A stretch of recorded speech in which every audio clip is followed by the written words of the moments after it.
Hey guys, happy Monday. Sorry I'm not there today, but here are your plans. The first thing we're going to do is a quick formative assessment. This is going to be my way to really understand for that last time if you get how the molecules look at each of the phases of matter and what changes those states through heat, if it's added or removed. So you're going to take a piece of the blue paper. I didn't bring any home, so this is what I've got. What you're going to do is fold it in half and then fold it in half again. Go ahead and crease it, because then when you open it, it's like a magic trick. It's 4 sections. What? Those 4 sections you're going to go ahead and label. So the first one's going to say name and class. Got to know who you are. Got to know what class you're in. At the bottom you're going to put solid. Then you're going to put liquid and gas. Those are the first 3 sections. So the 3 main states of matter. Then over in the last one you're going to split it in half. Sorry, I held it down too low. You're going to split it in half, and you're going to put liquid to gas and gas to liquid.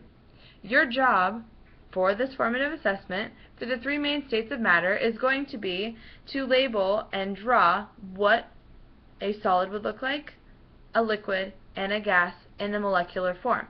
We've talked about this, looked at it on the board, but I just want to be able to see if you can do it on your own. Over here is a little bit different. I want you to just list if you add heat or remove heat to go from one phase to the next. So you're going to need to have knowledge of if we have to add it or take it away. Once that's done, make sure you put it up on the front counter. If you're confused about molecular structure, I drew a little example. I'm not going to tell you which phase it is, but this is what one would look like.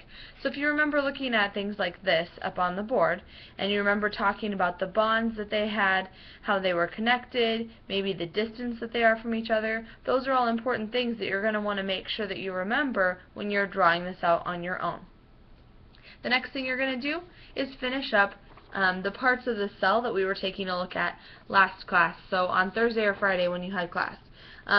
So what we had done so far, depending on what class you were in, some classes got further than others, but your job was to define the cell part, maybe the function and job of that cell part, and then what it compares to in our bodies or just in our lives. So your job is going to be to finish it off. And what I did is I went ahead and I listed on my website and on my board the order that you need to complete them in.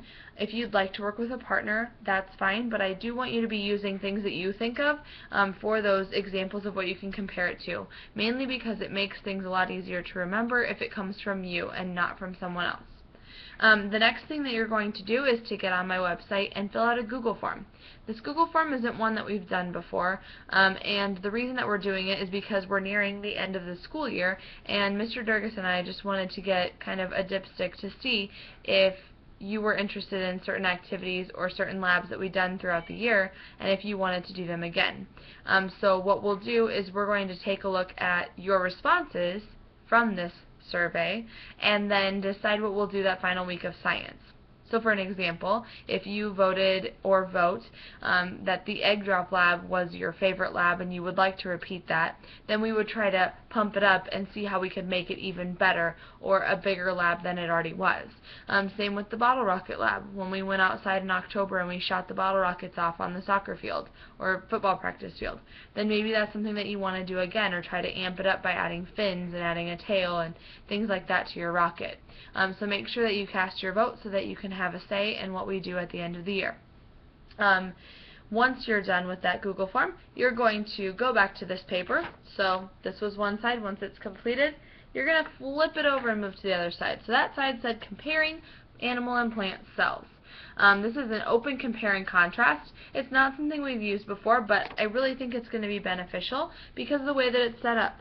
So it looks confusing and it looks like there's a lot of stuff, but it's really not. This top portion is going to be where you're going to write similarities. So anything that is similar between animal and plant cells. Then you're going to go down here and look at how they're different. So cell shape, color, energy source, barriers, and then the input and output, and how they're different. So if you decide that this side is animals, then any differences need to go over here. And if this side is plants, then any differences that involve plants are going to need to go over there. At the bottom, you'll come up with a conclusion, something tying it all together, and then you'll be done with that part.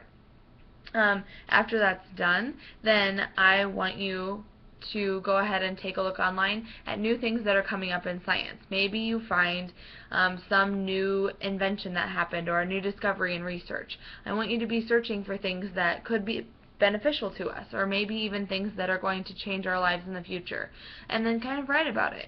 Look to see what's going on in science and how it can impact you personally. If you have any questions, feel free to ask the sub. Please be on your best behavior and try not to do anything crazy. Keep in mind that I will be taking a look at this work as soon as I get back, and you need to be taking your time seriously because we don't have much of it at the end of the year. Right? So if you don't get your work done, then you're going to run out of time if you choose to wait until the very end of the year. So make sure you're on task, you're respectful, and that you have a great day. See you on Wednesday.